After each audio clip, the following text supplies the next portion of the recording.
Hello and welcome to another episode of Football Corner Pod, wherein we talk about all things football. I'm Hari Keshav, and today we are thrilled to welcome to the pod a die-hard Chelsea supporter and a brilliant content creator. Ankit, welcome to the My pod. pleasure, Hari. Obviously, been following your channel as well. Good content. Keep going. See, that's what some of the channels clearly say that they are fans of football, and that's the bottom line, right? As famously people say that you have a soft corner to your club or certain biases, but that's the funniest part, or rather, good thing, especially from our part of the world. We kind of start following first international football and then it comes to club football. So in a very weird sense, I think we could be the best, say, neutral football fans, so to speak. So as a creator as well, that helps. So yeah, great to be here and looking forward to the chat. Thank you so much. And exactly, that's the USP of the channel. Just for the pure love of the game, wanted to talk to as many fans as possible, get them on the pod, discuss football and their passion for the club. Thank you so much for that. But for all our viewers who've been watching this podcast, if you do not know Ankit, you're probably living under a rock because Ankit is the face of the popular fan channel, Almighty Blues, which has amassed over 14.6k subscribers. So congratulations on all of that because I've gone through your content as well, and I really love all of the sharp insights and lively collaboration with rival fans and your passionate match day reactions as well, and all of the watch along. Fantastic and fine content Kit provides. So viewers, this is your chance. Go show him all your support and love for the brilliant content that he provides. All his links to his socials are there in the description below. So go give him a I follow appreciate as that. well. Certainly humble words. At the end of the day, you know what? Everyone is doing it for passion, but if you can get some support, that drives the passion even more. So I love that, and definitely looking even more forward to the chat now. Brilliant. We have a lot to get through this episode. Let's start with the aftermath of the FIFA Club World Cup triumph and what that means to Chelsea fans and what it means also for the confidence and ambitions going for this club. And then the summer transfer window as well, because that's been a topic of discussion. Who are the ins, who are the outs, who are Chelsea still looking at? And then let's also discuss how Chelsea perceive themselves going into the season, what could realistically be a good season for them, and how would they measure success. So this is all I have in store, and as always, please feel free to talk about any other important thing that I might have missed Yeah. from a Chelsea Again, like in general, also, if I have to say the FIFA Club World Cup, let's start with that because, like I said, like as football fans in general from our part of the world, right? For us, it's always the FIFA World Cups, then of course the Champions Leagues, and of course, hopefully now the FIFA Club World Cup. It always used to be there, yeah, but again, there were people who said that this is basically a pre-season tournament or a post-season tournament. Again, as in it could be points of view, but again, because of the fact that we as a club, right, coming to Chelsea now, because we were facing a lot of ups and downs, rather downs and ups in the last, say, 3 to 4 years in particular. After the takeover happened, first the sanctions happened, the takeover happened. After that, so many changes. It's like volatility at the next level, right? So it couldn't have come yep, at a better time for us, especially being the young squad that we had. I think it galvanized not just the squad and the fans because, like, one thing about Chelsea is I think it's in the DNA. One is the resilience. One of the reasons why I became a Chelsea fan, first place in the late 90s, right? Second is against all nice, odds, right? Against all odds is something which yeah, obviously famously you all remember the Bayern Munich, the victory that we got back in the day, exactly. right? So that is when no one expects, that's when Chelsea come. That's been a tradition, so to speak, at least in this century. For us, the FIFA Club World Cup almost became okay. This is an opportunity that we have got because of our triumph in 2021 and 2022. We have got this, right? Let's True. make full use of it. Yes, we got a good end to the season and then we carried that momentum into it, so it galvanized the fans as well because the more deeper the tournament went, the more opposition fans were saying this, that, and also it gets you all together in a sense against all odds or against the world, and that really happened. And even if you remember the before the final in the press conference, and Yeah, that's I think will stay with, I think any FIFA Club World Cup fan or football fan have seen that, but especially Chelsea fan. The journalist asks Enzo Maresca that, are you telling the players, or how are you telling the players, be prepared to suffer because yeah, PSG will have more of the ball, etc. So his take was simple. Who said that? Because The entire world thinks differently, but our manager was thinking how Chelsea managers in the past, successful managers, finally thought. He also thought. The second thing, Reece James, the same or similar question he was asked, and he said, "We will surprise a lot of people." Correct, and that's what Yeah. Chelsea DNA. So the DNA comes, the fans automatically come together, and of course the way that we beat PSG, who were a fantastic side this entire year, Yeah. and I think in a very strange way, and I think it was already due because as in PSG is a huge club. Don't get me wrong, but Chelsea is, let's be real, it's a far bigger club overall. There's not even a question about it in terms of history, legacy. Yeah, we ain't got no history, but I think we are good enough compared to PSG even in history, right? So to speak. So for us to not Exactly. get that and then get that is something which automatically deserves. So finally we proved that, but it's a start of, we have to be humble also. We got to stay humble because what happens is, yes, it's a great tournament once in 4 years now. It is that stage, but now we have to use that, not just the money factor which was important winning the Club World Cup, but even like you said, Correct. the people coming in, the people going out of the club, right? We need to carry that momentum, carry that the mindset of what is Chelsea, what is it to be a player at Chelsea, and that needs to go up. The graph cannot now come down right away. It is difficult, but we got to do that. And again, the transfer segment that you mentioned, right? One would assume in previous years or yesteryears, Chelsea would just splash the cash in terms of huge money signings that we make. Of course, we have made a lot of signings. True. But if you carefully notice again, the kind of signings that Chelsea has made, not just this time, in fact, the last two windows, I think the last huge or big, really big signing were obviously two midfielders, Enzo Fernandez and Caicedo. After Enzo Fernandez and Caicedo, we've Correct. not really broken the bank per se, right? Based on what Chelsea standards were True. in the past. So that is, I think, I have to give credit to the ownership because there was a lot of question on the new ownership playing FIFA, getting Pokemons and all those things. But at the end of the day, it has worked, right? Because for PSG, it worked winning the Champions League, getting all the youngsters on board. They let go some goats, remember that, right? Without naming people who, and again, with due respect. And now it's worked for Chelsea although on a shorter duration, but it has worked for the timing. So now we have Yeah. again gone for folks who are like youngish but wanting to make that big step to a big club, and now is their time, right, to shine, or okay, it's just gone. So it's a very important phase, Yeah. and we need to keep that motivation on, which is what people like Nicholas Jackson wanted to see motivation elsewhere. And again, I actually like the guy, but the reality is that you got to be motivated by plainly the football and want to win. And I think we have got such kind of signing. I think Joao Pedro, he lives that. Joao Pedro in one. Again, Richarlison in the past has been interviewed. He wants to be the next Ronaldo, and it's not easy being Ronaldo R9 is what you're talking of Brazil. But Joao Pedro Yeah. is someone, if you carefully follow his career, although he might have got a lot of penalty goals, etc., and he might have had some injuries, but wherever he went, he was among the cream of where he was, like Watford, be it Brighton, right? And he has that X factor, plus he has Yep. that street fighting attitude, and that combination and that ambition of wanting to be the main guy for Brazil at the 2026 World Cup. So these are like all fell in one place. It has worked like a beauty, right? That signing is already five Nice. matches as we record. I believe 5 matches, 5 goals. So Yeah. it's actually brilliant. Lekin, it's a long way to go, but only guy, and that's what helps. Last year and a half, we literally had only Nicholas Jackson up front. Although technically Yeah. Mark Yu was Yeah. there, Nkunku were there, but they were not in the league of Nicholas Jackson for that position. True. So now we have a Liam Delap, who's again Premier League proven, who is coming from the Man City Academy Yep. from the past, which is where a lot of our players are, along with, of course, Cobham Academy. So talk about Cobham Academy. We have, of course, Chelsea Academy, Cobham. Somewhere down the line, Man City and Cobham, the connection with Jamie Gittins coming in. So we are trying to build Correct. a camaraderie, a unit who have been there, done that to some extent, like Jamie Gittins in the sense of being in the UCL with Dortmund, Yes. and direct players who have a lot of motivation to get to the national teams proper. Delap wants to get to the England side, Pedro wants to get to the Brazil side in the World Cup. Jamie Gittins is saying he might hit the England setup for all we know. Plus, there is a familiarity.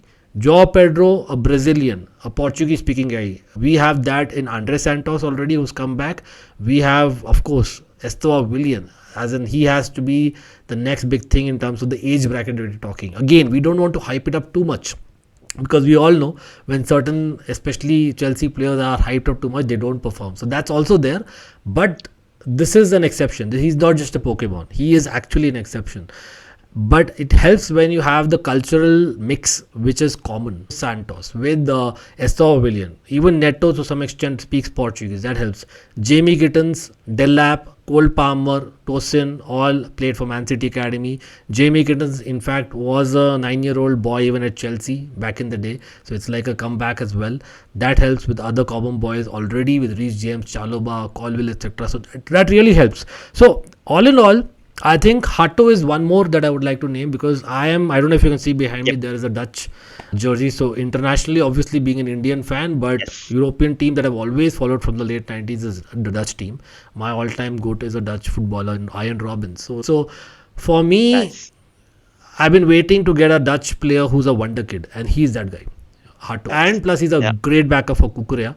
So there are a lot of positives. Of course, the experience factor is lacking. If I have to say, the kind of people that I wanted ideally, if you ask me, are someone who's actually coming in directly to win you the league, because that's something we did. But Correct. again, the way that the owners, the directors are thinking is slightly different. They're going, although the process is Yeah. slightly more accelerated than a certain phase 6 process, if you know where I'm going, right? But right, again, we don't want to be a next Arsenal, right? We rather be the next Chelsea, which were already Yeah. there. So I think I rather take that, but I think it's still work in progress. Now again, Enzo Maresca, I have to put my hands up first before anyone. The way that tactically he has been flexible in recent months, the way he entered the season and won the Club World Cup Championship, and even in pre-season, I'm seeing him being far too flexible than what he was initially. That shows he's ready to be flexible and ambitious based on the personnel he's getting in, and actually wanting to be effective, which is what we want from the players. That's something which you do not associate, unfortunately, with Noni Madueke. While he was fantastic at times, he had a bursting run, but Noni Madueke was more about himself than really winning for the team. Although he's very ambitious, don't get me wrong. But sometimes that kind of rubs off the wrong way when you're fighting for penalties, not really passing the ball at the last moment, those kind of things. So we wanted more team players, maybe younger, but more direct players who are more thinking about the team and play for a certain structure, which I think I'm hoping is going to be the case, because Kunku might be going by the time you get the video, guys, as in he might go for all we know, right? But I am actually sold on Nkunku. I like him, but unfortunately, if he doesn't fit the system, they're not as flexible and open-minded as maybe the youngsters might be. That is the only difference that you're saying. One transfer out that I'm not really happy about, though, is, I'm Hmm. not saying not happy, but I would have liked if we would have tried him back, who has played for us under Pochettino, George Petrovic, the goalkeeper. Hmm. Now, it's well documented that Robert Sanchez became Robert Sanchek on the day of the Club World Cup final, and all of a sudden our plans, because before that we were almost going in for Menyon. At the time of recording, guys, we are actually doing it right after the Milan friendly game, right? And where he was Yes. actually the better goalkeeper than his opposite number, that's Menyon.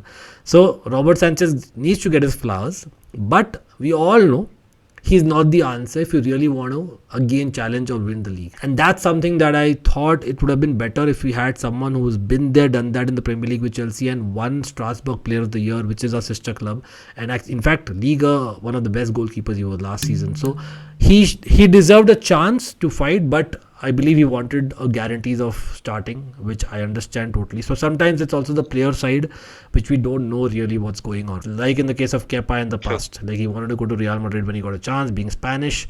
Uh, it would have helped people like Kepa also, like to some extent. I for the dressing room sometimes you need some experienced heads, but that's okay. It's a team sport, and I like the fact that Enzo Maresca is more, and the directors also understanding that we rather cash in on the people that are in demand and are still good, but we can probably get better. They're optimistic, and till now, you'll have to say that it's working the right way in the recent year compared to the previous 2 years. Yeah.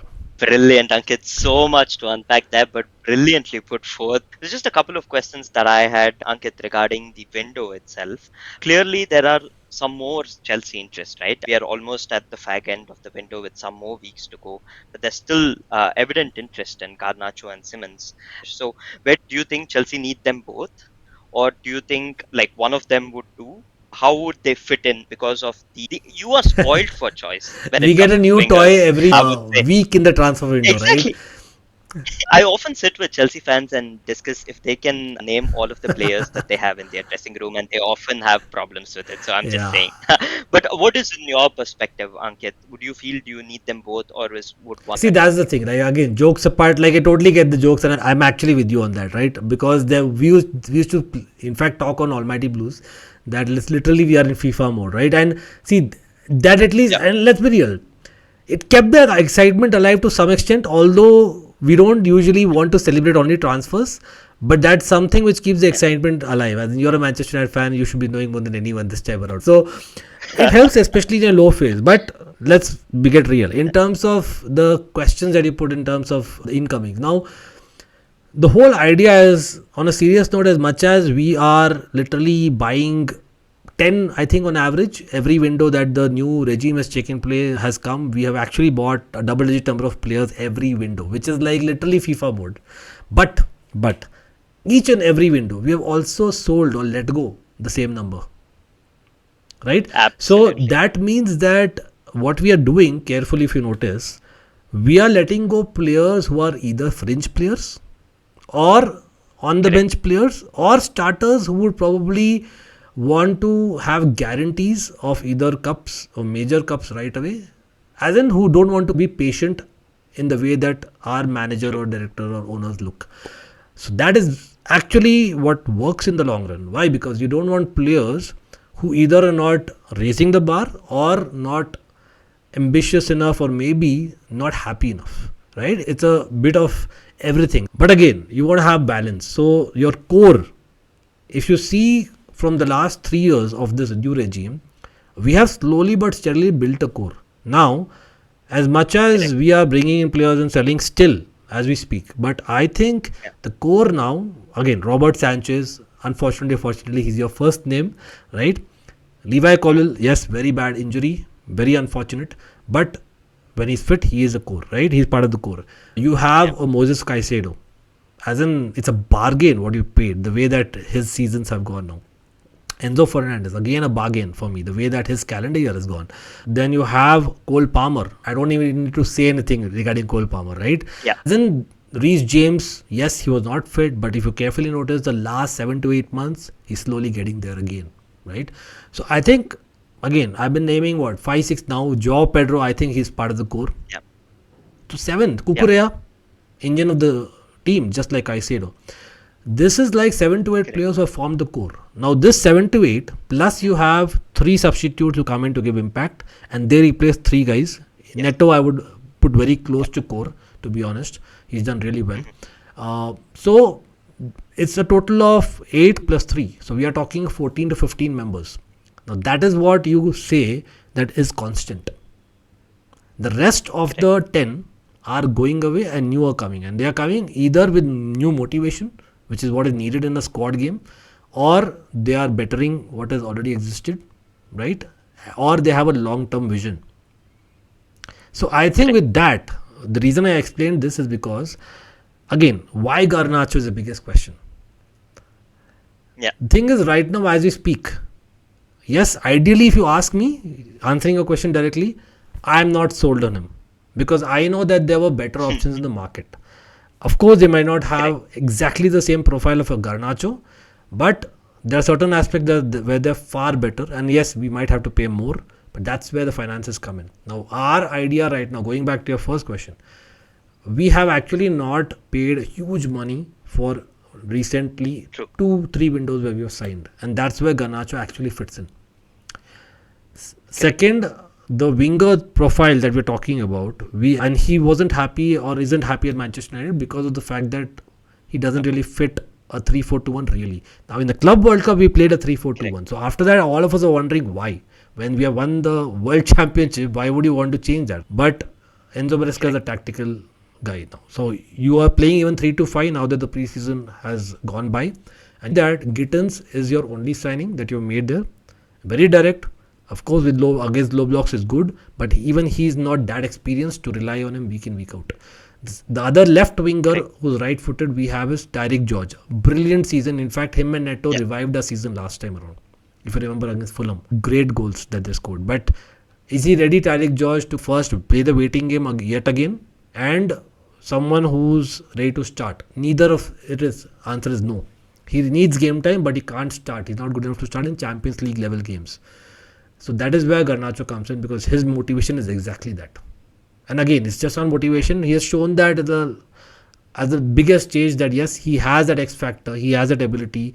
Again, the Yeah, crazy bicycle kick goal, for example, right? Again, just one of many, but even he's not finished article. So what that does is, in a very strange way, why it does not make sense, everyone knows. But why it makes sense is because now Gittins and Garnacho is not like there's a far difference in terms of quality or experience. So that puts correct. both of them on their feet, on their toes. And that's the idea of the new ownership, the way that they're going about things. Again, it's a rule of probability. Out of two, at least one will work.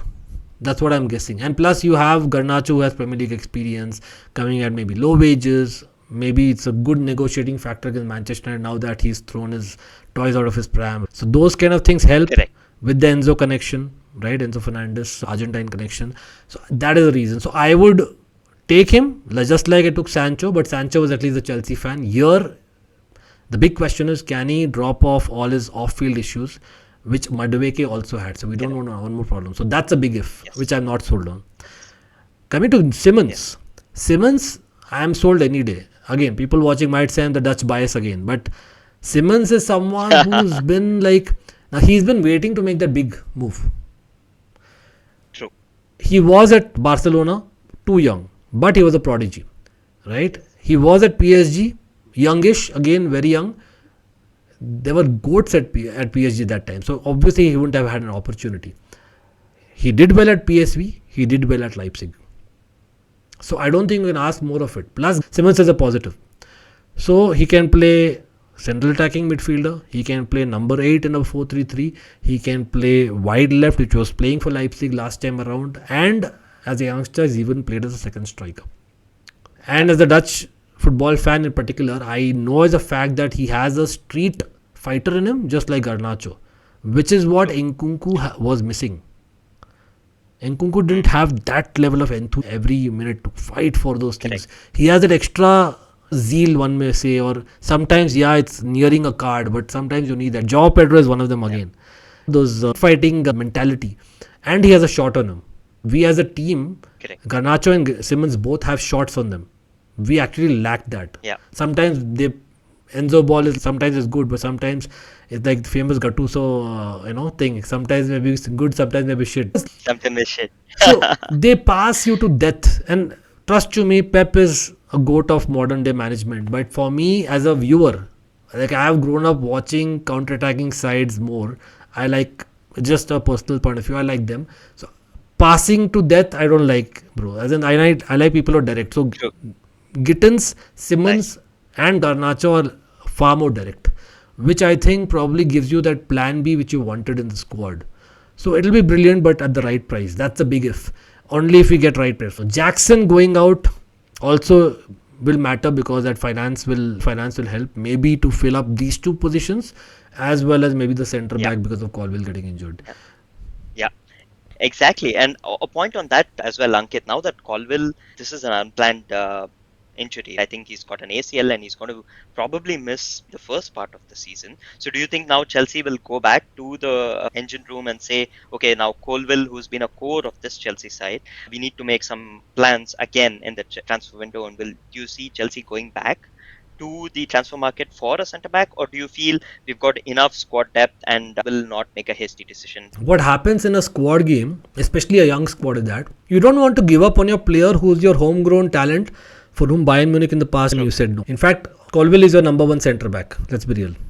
Correct? Correct. He is our number one centre back. He's among the 4 or 5 leaders, young leaders that we have. Definite huge blow. It's a huge blow, up to no proportions, right? But the reality is that if we go and invest, or rather reinvest from another sale into this position, message will it to Colwill, who's supposed to be a future captain. Yes, as a Chelsea football club, we used to have, I remember, like days in mid 2000s and late 2000s, which are Michael Ballack sometimes on the bench, Michael Essien on the bench, Deco on the bench, right? As in the Alexes of the world on the bench. Some great players were on the bench. Joe Cole Correct. that you see behind me. So many Sure. good players were on the bench. But these days, Yeah. the players are different. Social media world, everyone wants to play, everyone wants to be in the limelight. Exactly. So it's difficult to manage Yeah. squads far more now than what used to be, especially Yeah. for the young. And also added to that, Ankit, this is going to be a World Cup Yeah, year as well. And that is why my question also holds more weight, because what Maresca has got to now do is it's not just manage all the players' expectations, because everybody in there at Chelsea wants to play in the big matches so that they get noticed by their correct, respective national correct. teams and want to go out to the World Cup. So it's going to be quite difficult if they sign probably another centre back. And that is why, again, this question of Gittins, Garnacho, and Simmons, three people, and probably out of all of those, Simmons has his place cemented, but Gittins and Garnacho, Right. it's See, a bit up with in the air. attackers is still different because attackers you get still 30 minutes in games. True, Defenders usually you don't that is want true. to. Goalkeepers to impossible almost, but defenders you don't really Exactly. see so many substitutions, right? So you don't get really True. game time, and it's not like last season where we rotated the entire squad for Conference League group stage. We cannot do that this time around. Yeah. And Yeah. last time, even in the domestic cup competitions, I ranted once, if people remember. I couldn't believe why are we not using the squad for the Carabao Cup? But then eventually I understood why, right? Yeah. Now, this time, but we cannot afford that. We have to take it Yeah. seriously because you know what? Premier League is really difficult. We have to take the cup competitions very seriously. And we know that we are a cup side generally, as in Chelsea Cup lives time. that, right? Now, you said it right in terms of national team. Now, Chaloba, Colwill, they are fighting for that England spot.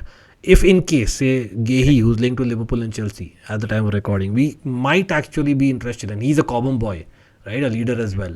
Quite experienced. But is he really of the same profile of Colwill? No. He is someone who can play left side of defense, yes. But we in possession go back three. Now, while Gehi could do that, absolutely. But then eventually he's more of a centre back, I see. Now, for that, we already have, right, a Colwill who has already done better. Left centre back, Kukurea might play. We have signed Hart. Renato Vega is one person that we've not spoken about because for me, I myself wanted him out of the club because he didn't really give us the flowers where he got his flowers and after that he forgot us kind of thing. But it happens. Mm, But right now I am also willing to forgive him. And I'm telling no, mm. hug it out, get him back. It's a great motivation for him to be in Portugal Yeah. side. True. He'll get a starting spot for this season. And Colwill isn't coming back in full fitness at least by 10 months or something like that from now, which is end of the season Mm. almost. So definitely I'm okay to get back Renato Vega, utilize, of course, Chaloba Tosin. Bardeshiel is injured anyway right now, but he's probably going to be kept. He can play left side, left centre back. We signed him. And Josh Achampong, don't sleep on him because he's the guy that I think has been impressing lately. He's very versatile. So I think that is better off rather than going for someone big like a Bastoni, which Chelsea fans, a lot of them I know want. Because that is totally sending wrong signals. Not just wrong signals, it's also telling the others in the squad someone comes in and that's it, the entire system, you don't want to spoil that what you've created. So you want to have Yeah. someone who comes in if it's totally new, who knows Chelsea, who knows England. And if that is the option which Maresca is I think tending towards, then I think Mark Gehi has to be the one, only if he comes at the right price. Nice. Unpacked so much in this time. So, from your perspective, Ankit, where do you think Chelsea could realistically end up? Number one. And number two, what would you term as a measure of success for Chelsea this season? So going by the transfers that we already spoke, so there are two things. One is what the club actually is aiming at. Seems like they are okay to go with the process direction rather than just go bang, sign that player and get him. You know how Mm. famously we did it in the past also to admit. Now that tells me that you're looking at more at being the surprise team, and the best case would Mhm. be like challenging to be in that second or third spot or rather just sniffing around that title. But realistically I don't see us going beyond. Again, reason is because like every club left right center is making signings and plus they are True. furthermore in the process, and as a modern day they say, Correct. and that's the simple reason. And of course the reigning champions Liverpool, they have strengthened and going to strengthen even more, and they have a lot of Yes. motivation. Again, thoughts go to Jota and stuff like that, but the reality is that there is a lot of zeal I can see in that Liverpool team to do again. So it'll be very difficult, but I would love to actually surprise Like Reece James famously said, right? We'll surprise a lot of people. So last season, I know there was an Nice. early call that we might win the league, etc., and we knew was the real thing because it was a young team. There will be ups and downs, but this time I think I'm a little bit more confident. Going into the Colwill injury, if it wasn't there, I would have said even more. But now that this has happened, I'm ready to just be a challenger this time rather than Nice. go and spend like crazy in the last 3 weeks of the window. No. But because you asked me that question, being Chelsea is all about winning. I would also definitely want domestic cups because domestic cups, for whatever reason, we have been Okay. missing recently, which is so unlike Yeah. Chelsea. Actually, that is what one of the things which was always there with Chelsea. Now we are losing semi-finals and finals a lot. There are XYZ reasons, but that's something that I would love. So I think just like last time, I think any kind of silverware is good. Premier League challenge is good, but yeah, we need to keep that momentum of Champions League football. And I think give me anything beyond the quarterfinals, I'll bite your hand off right now. Nice. And that's both Mhm. realistic as well as optimistic at the same time. Yeah. Brilliant, Ankit. That has been all things Chelsea, and Ankit has managed to unpack all of this within 30 odd minutes. And it's been such fantastic experience having you here, Ankit. Thank you so much for joining us at this very short notice, I have to say. And viewers who are watching this podcast, please let us know what you think of everything that Ankit has said regarding Chelsea. Do you think all of which Ankit has said is on par with what you expect on your thinking, or if you have any other things as well, please do let us know in your comments. But more importantly, show some love to Ankit and Almighty Blues. As I can say, he's one of the most brilliant content creators out there who's producing some fantastic content and also cross collaborating with a lot of young content creators such as ourselves. So thank you so much, Ankit. Viewers, please go show him some love. All of his socials are there in our descriptions below. And any last final Yeah, words again, from you, it's my friend? totally my pleasure. Of course, great chat. Just having a deep dive into certain things sometimes gives you that passion back, and that's where we are here for, right? Brilliant conversation, and I've been, like I said earlier as well, I've been following the content that you do, and hopefully both of us get some love. And at the end of the day, that's what basically keeps the passion alive. And on the other hand, definitely, like I say, Almighty Blues FC is a fan channel for all to see, so everyone is welcome. Again, I might be a Chelsea fan, but like I said earlier, I'm a football fan. Started as an international football fan, then I started watching UCL, and then finally became a Chelsea fan. And I don't know how many of y'all know, but yeah, I have a big soft corner not just for Dutch football, but for Italian football as well. So yeah, as Brilliant. in Milan is one of the teams that I very closely follow. So anyone who's interested, more than welcome. And again, great hurry to be here, and looking forward to more chats. Amazing, Ankit. Can't wait to get you back on the channel. Probably do a mid-season review of what's happening in Chelsea, and also there's a lot of international football that's coming up in the next year. So can't wait to have you back on the channel. And as always, for all you viewers out there, please do share and subscribe to our own content on Football Corner Pod. Your love and support allows us to get guests like Ankit on the channel, and that is what we strive to do. Until we have our next episode, take care, stay safe, and be aware of any corners taken quickly. See you. Have a nice one. Bye.